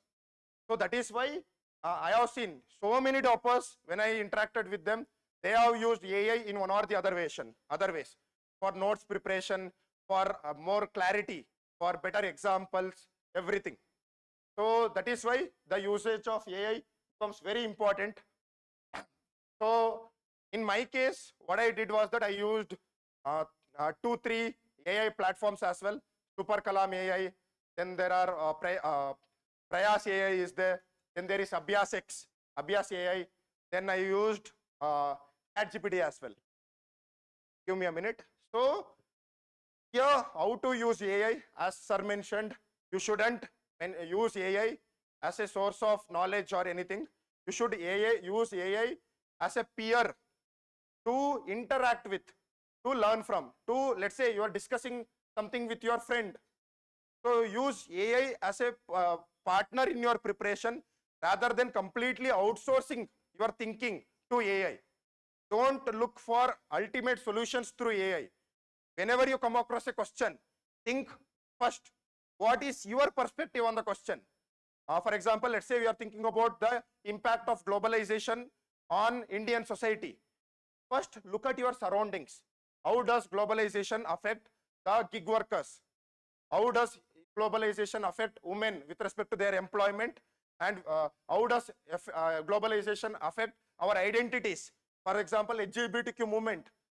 How does globalization help in bringing more economic growth? First think, then whatever the dimensions that you are missing, then use AI to complement your preparation rather than completely replace your thinking. That is the foundational aspect, foundational understanding. Just because you got something new, don't immediately run into AI to check whatever you want to understand. So, firstly, I used ChatGPT Plus. ChatGPT Plus. There are in ChatGPT, there are ChatGPT free version, ChatGPT Go, and ChatGPT Plus. How? ChatGPT Plus is a paid version where you have to pay rupees 2,000 per month, which comes off acrossly nearly 24,000 per month per year. You can share it with three or four friends. Why is ChatGPT Plus is helpful? ChatGPT Plus is more objective compared to ChatGPT itself. Why? Because ChatGPT, there is something called as hallucinations. That is, if it doesn't know the exact answer, it will start giving wrong answers based on the concept of AI hallucination. But in ChatGPT Plus, it is trained on higher number of parameters. So that is, if let's say ChatGPT is trained on 10 million parameters, ChatGPT Plus is trained on 1 billion parameters. As there is more and more data, the answers will get more and more refined. So, and ChatGPT Plus, there is a feature called as web search feature. How many of you have ChatGPT right now? Not Plus, ChatGPT. How many of you have ChatGPT? Go to your mobile. There, if you look at the plus icon in the ChatGPT, there you can get the aspect called as ChatGPT web search. Now, go and search there. Give me contemporary examples of the impact of urbanization or globalization on Indian society. It will give the examples from 2023 based on your prompt. It will give the examples which are very relevant, which may take nearly hours of preparation to collect those examples within 5 to 10 minutes. That means if you know how to inculcate whatever the points that ChatGPT or any AI gives, and if you know how to prioritize and choose points and examples, don't randomly go on copy pasting everything ChatGPT gives into your notes. First ask yourself, if the ChatGPT gives you an example or point, first ask yourself, is the example simple? Is the example simple to be understood by the evaluator without much explanation? For example, let's say when you are using ChatGPT or any AI for health schemes, so then there is a initiative called as Gruha Arogya Yojana in Karnataka. What is Gruha Arogya Yojana? The health care at the doorsteps of the citizen. So it is self-explanatory, right? You don't have to over-elaborate. So use simple examples and use examples that are relevant. Pick such examples which are relevant from ChatGPT or any source, and pick some examples that are more and more contemporary. For example, even today when we are looking for citizen rights and all, we always go to RTI. But we have evolved so much beyond it. So that is right to public services is there in Rajasthan. Then in Karnataka, we have something called a Sakala portal, which are more contemporary in nature compared to examples like RTI and all. So look for contemporary examples using ChatGPT. So then this is how you can use ChatGPT for building your notes. See, one of the most important aspects of your mains preparation is USP. What is USP? Unique selling point. What is your USP? When you show the curiosity to look for different examples, different dimensions, different perspectives, then you would be able to stand out from the answers that others are writing. Especially if you depend too much on coaching notes, everyone else is going through coaching notes. Then how can you stand out in your answers? That is the conscious and judicious use of AI platforms. I will explain. For example, let's say,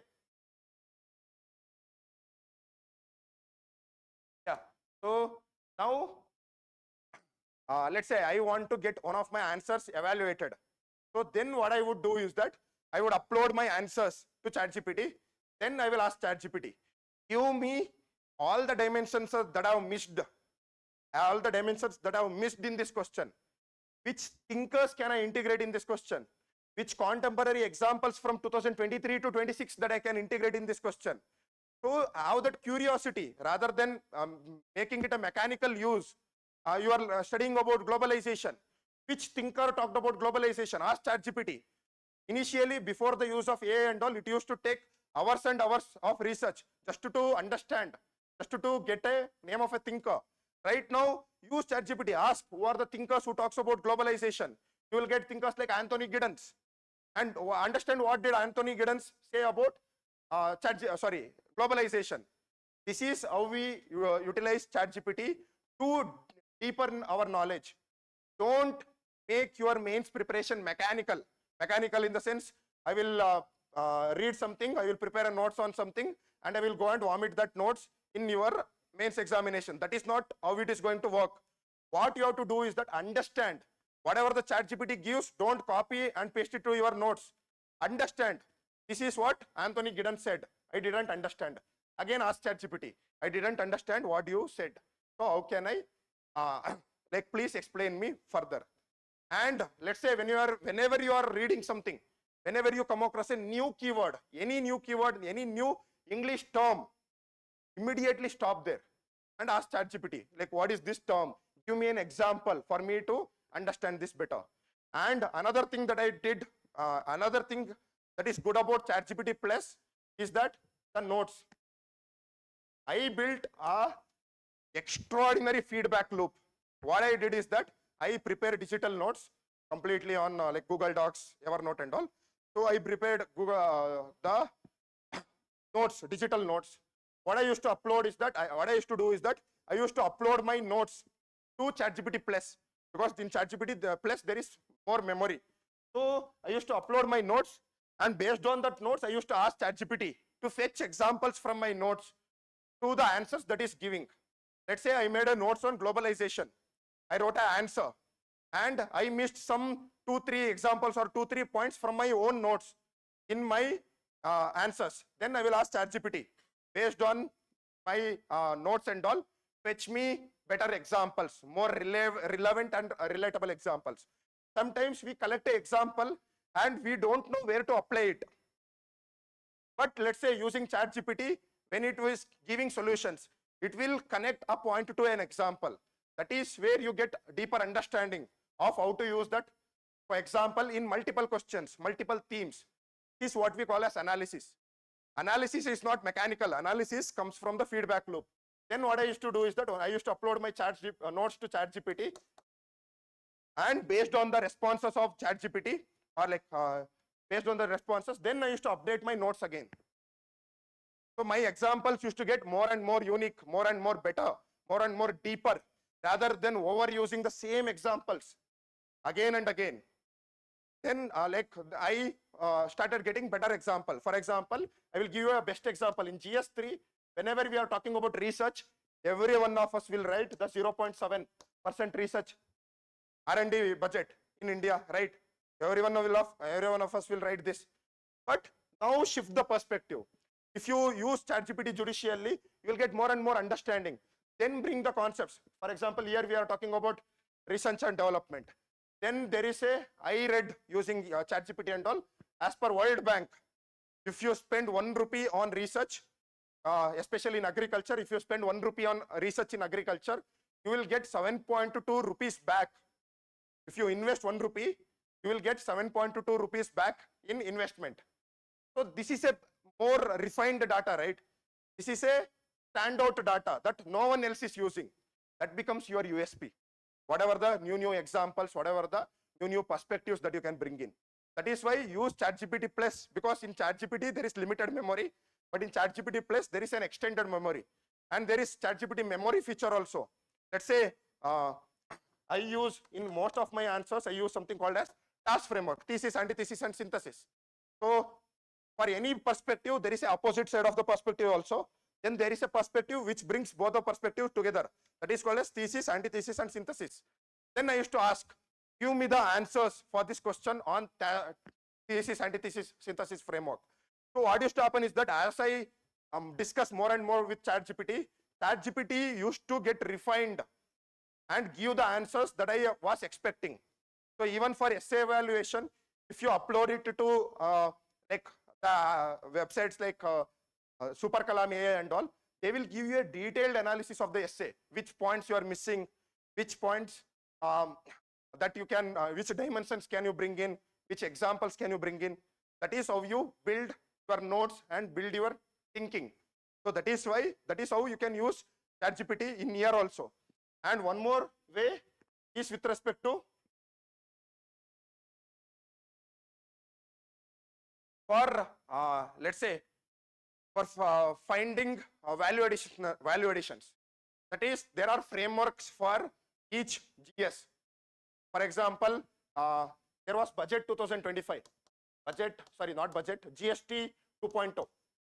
GST 2.0. In GST 2.0, there were a lot of reforms were brought in. Then using ChatGPT, what I did is that I asked ChatGPT to give me the analysis of budget 2025 using the SDG framework. How does GST 2.0 help in SDG 1, that is no poverty? How does it help in SDG 5, that is women empowerment? How does it help in SDG 7, that is energy, green energy and all? That way, whenever a question, let's say whenever a question, if you know energy is a very important theme in GS3. Whenever a question comes on energy, I'm immediately able to bring in a GST 2.0 perspective, which is very contemporary. This is what we call as the depth in our answers. Usually one of the biggest reasons for failure in mains is lack of depth. We think that we will look at some materials, we will look at some topper notes, and we would be able to replicate and get good marks in mains. But the competition has evolved. Your competitors are using AI for better understanding as well as better examples. Then we should also use AI for that. One is for note making, that is to improve our notes using the feedback loops. So then the second is for answer evaluations and all. You can upload. Then there are prompts. So I will share the prompts in the group also. Prompts for GS3 evaluation. If you give the prompts, the evaluation will be on that the parameters that are given. So for example, did you miss anything? So from your own notes. So how to integrate them. So this is how we use ChatGPT. One is for notes. One is for the content and depth of content as well as better understanding. And another is for notes, content as well as answer evaluation. So this is how I used, and for more details you can also go and check out Akansh Dilsa's use of AI. It is available on YouTube and all. So this is what I wanted to say. Thank you.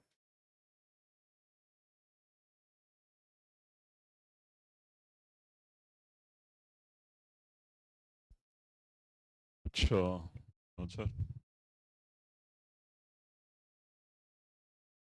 So you've largely had a session where you've understood the theory, you've understood the practicals, you've understood the do's and don'ts of other aspects. We all understand AI is a reality, is here to stay, and something that we all have to enable ourselves and empower ourselves.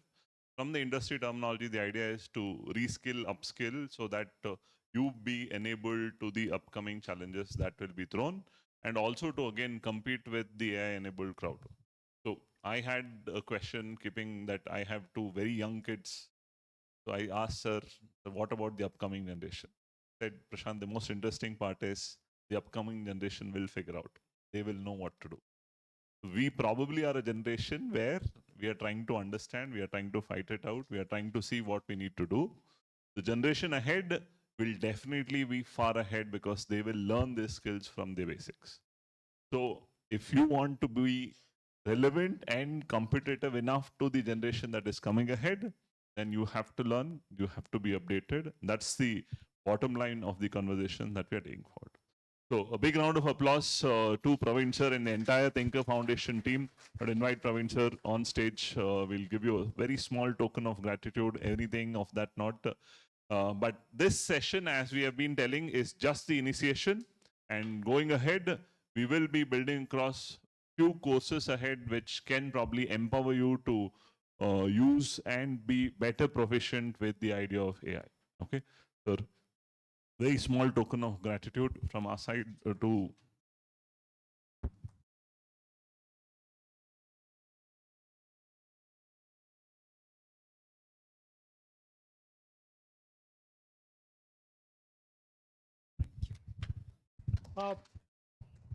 Thank you. One small thing, I know you're all very busy as part of UPSC preparation, other preparation and stuff. One small quick note in terms of what do we do at Thinker Foundation. We do what we call as AI for social good, right? For example, we come back and take people with disabilities and come back and see in terms of how AI can help people with disabilities. We look at people in terms of women empowerment and come back and see in terms of how we can use technology and AI to help in women empowerment. So we do sessions, for example, in Tumkur University, with the Department of Social Work there. We do a lot of work in terms of how we can take technology to do this. So if anybody is interested in terms of having a conversation, doing some research work, etc., in terms of leveraging technology for better social work, connect with us. We're always happy to work with you. We are creating what we call as AI for social good champions. The champions essentially do a bunch of research work. You can, once you know what needs to be done, you can do it at your own time, at your own pace, and you can come back and interact with people in terms of saying this is how we can use technology for social good, right? So if anybody is interested in that, contact Prashant, connect with me, and that's something that we can definitely do. Especially a lot of students ask how to build your profiles for interview and all. This is how you can build your profiles, because what happens is that your interview will be driven by the keywords that you give. Let's say you have an experience with AI for social good. Then the questions will be, how can we use AI? So that you can navigate the conversation that you have with your interviewers based on the keywords that you give. And if you have experience, the grassroots experience with working in organizations like this will surely benefit your profiles also. So I feel it's a great opportunity for everyone. Please make the best utilization of it. Thank you so much.